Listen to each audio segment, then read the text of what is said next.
আসসালামু আলাইকুম, আমার চ্যানেলে সবাইকে স্বাগতম। বর্ষার এই রিমঝিম ধারায় কাছের ও দূরে সবাইকে শুভেচ্ছা, অভিনন্দন আর আমার একরাশ ভালোবাসা জানিয়ে শুরু করছি আজকের রেসিপি। তোমরা সবাই দেখছো জিএসএম কুকি স্টুডিও। বরাবর মতো তোমাদের সাথে আছি আমি জান্নাত। আর আজকে তৈরি করে দেখাবো পটলের কোরমা রেসিপি। অসাধারণ একটি রেসিপি, আশা করি রেসিপিটি ভালো লাগবে। আর সেই সাথে সবাইকে অনুরোধ করব পুরো রেসিপি জুড়ে আমার পাশে থাকার জন্য। তো এখানে দেখো আমি হাফ কেজি থেকে একটু বেশি হবে পটল নিয়েছি। পটলটাকে আমি খোসা ছাড়িয়ে ভেতরের বীজগুলো ফেলে দেবো আর কি।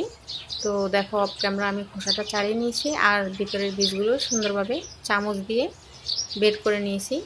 এবারে সরাসরি চুলায় চলে এলাম। তো চুলায় বরাবরের মতো সাদা তেল দিয়ে রেসিপিটা করব। সাদা তেল দিলাম আর এখানে দিয়ে দিচ্ছি হাফ চা চামচ লবণ। এখন আমি পটলটাকে ভেজে নেব।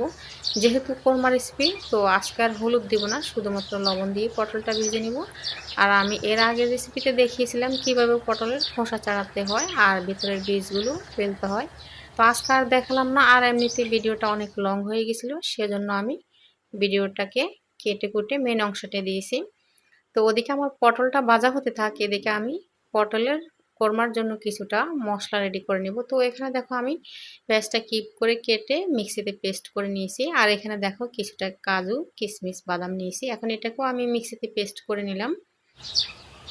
আর এদিকে আমার পটলটাও ভাজা হয়ে গেছে। তো যতটা তেল দিয়েছিলাম কিন্তু ততটা তেল লাগেনি। দেখো প্রথম অবস্থায় তেলটা কিন্তু খেয়ে নেয় পটল, এরপরে তেলটা আস্তে ছেড়ে দেয়। যখন ভাজা হতে থাকে তেলটা আস্তে ছেড়ে যায়। তো পটলটা ভাজা হয়ে গেছে, এখন আমি তুলে নিয়েছি। তো একই প্যানে আমি আর তেল দেব না, এই তেলে আমি এখানে পেঁয়াজের বেরেস্তা করে নেব। তো আমি এখানে একটি পেঁয়াজ কুচি দিয়ে দিচ্ছি, একটি মাঝারি সাইজের পেঁয়াজ কুচি দিয়ে বেরেস্তা করছি। আর প্রতিবারে আমার বেরেস্তা কিন্তু একটু বেশি ভাজা হয়ে যায়, তো আজকে চেষ্টা করব দেখি কতটা করা যায়। এরপর যে আমি বেরেস্তাটা তুলে নেব, আর কিন্তু ভাজবো না, এটা কিন্তু কালার চলে আসে। তো দেখো তুলতে তুলতে কিন্তু অনেকটা কালার চলে এসেছে। তো এবার আর একটু সামান্য তেল দিয়ে দিলাম আর এখানে দিয়ে দিচ্ছি চিনি ফোড়ন।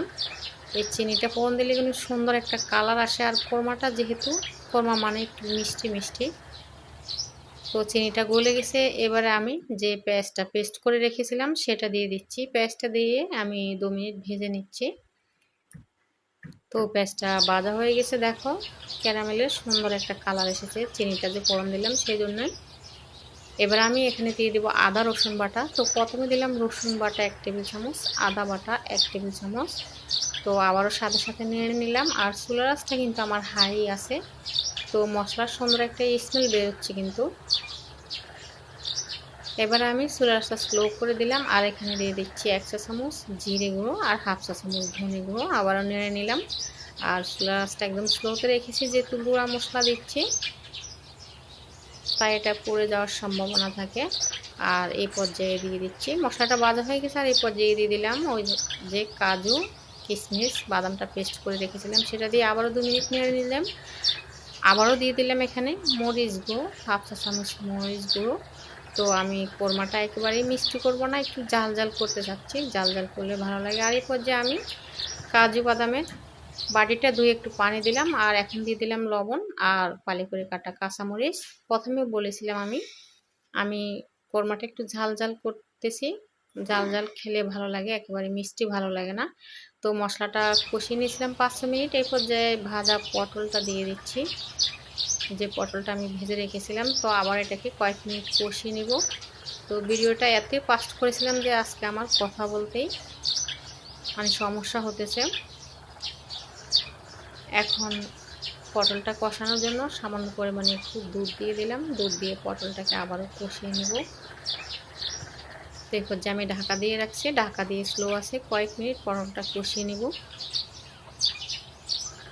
আর আমার পটলটা কষানো হয়ে গেছে, দেখো সুন্দরভাবে কষানো হয়েছে, তেলটা কিন্তু ছেড়ে ছেড়ে আসছে আর তলায় কিন্তু ধরে যায়নি, আমি কিন্তু আস্তে স্লো আছে রেখেছিলাম। তো আবারও ভালোভাবে নেড়ে ছেড়ে এখানে দিয়ে দিচ্ছি দুধ। তো তোমরা চাইলে লিকুইড দুধ বা পাউডার দুধ দিয়েও করতে পারো। তো দুধ দিয়ে আবারও নেড়ে ছেড়ে দিলাম আর এখানে দিয়ে দিলাম হাফ চা চামচ গরম মশলা। আর গরম মশলা দেওয়ার সাথে সাথে সুন্দর একটা কালার এসে গেছে কিন্তু। আর তোমরা দেখেছো হলুদ কিন্তু ব্যবহার করতে হয়নি, মশলার কালার আর যে চিনিটা ফোড়ন দিয়েছিলাম সেখান থেকে কালার এসে সুন্দর একটা কালার হয়ে গেছে। এবারে ঢাকা দিয়ে একদম আমি 15 থেকে 20 মিনিট রান্না করে নিব।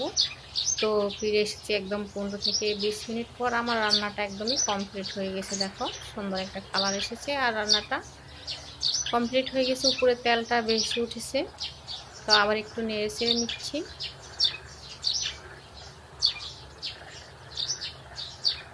তো আমার রান্নাটা একদম শেষের দিকে, আমি আবারও স্লো আছে 2-1 মিনিট নেড়ে চেড়ে নিলাম। আর তো অফ ক্যামেরায় পটলের কোরমাটা পরিবেশন করে নিলাম। তো দেখো সুন্দর একটা কালার এসেছে আর সুন্দর একটা স্মেল বেরোচ্ছে। তো এখন উপরে যে পেঁয়াজ বেরেস্তাটা করেছিলাম সেটা ছড়িয়ে দিচ্ছি আর কয়েকটা কাঁচামরিচ দিয়ে পরিবেশন করে নিচ্ছি। এটা আসলে অপশনাল, জাস্ট সুন্দরের জন্য। তো তোমরা বাসায় একবার হলেও এই পটলের কোরমাটা ট্রাই করবে। আর এখান থেকে যে পটলটা দেখছো সে পটলটা 1 পিস পটল দিয়ে তোমরা 1 প্লেট ভাত খেয়ে নিতে পারবে খুব অনায়াসে। এটা এতটাই সুস্বাদু হয়েছিল, দেখতে যতটা না সুন্দর তার সেই সুস্বাদু হয়েছিল খেতে।